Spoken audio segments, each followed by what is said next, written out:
Hello guys, mag-harvest tayo ng buko ngayon. Ah, alam niyo guys, dati punong-puno to ng ng coco. Noong 1944 to 1945, dumating yung mga Hapon dito sa Pilipinas. Kaya nagkaroon ng malaking digmaan. Lahat ng mga coco diyan tinamaan ng bala. Hindi totoo Kaya yan. ngayon, kita niyo naman, kalbo pa rin yung lupa. Kaya lahat ng coco diyan nawala. Ito na lang yung natira. Nakita mo, ito na lang yung natira. Tara, samahan niyo ako mag-harvest tayo ng buko ngayon.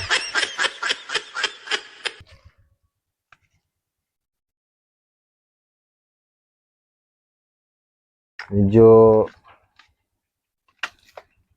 insakto na talaga to para gawing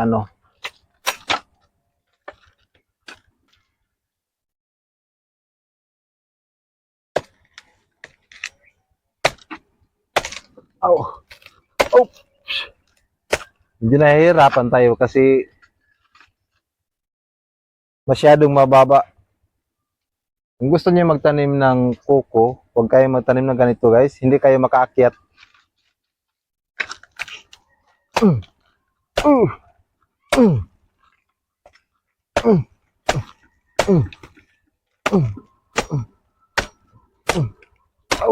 oh. Medyo mahirap nga.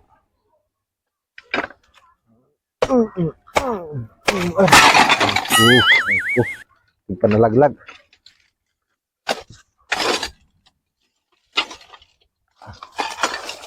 Ay, nak.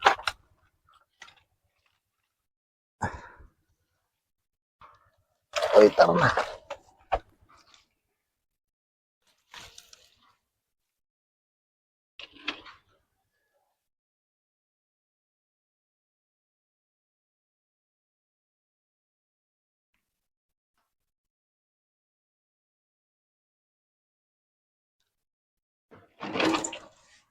Ibrale yung ilaw. Buksan mong ilaw. Apa?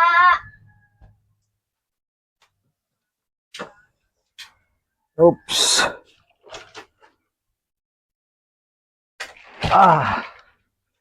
Okay. Okay.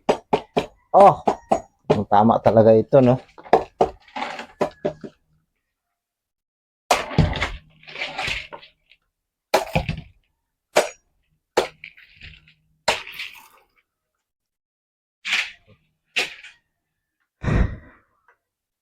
Ito yung sundang nila Lapu-Lapu. Bago siya namatay ng cancer, iniwan niya sa mga ninuno namin.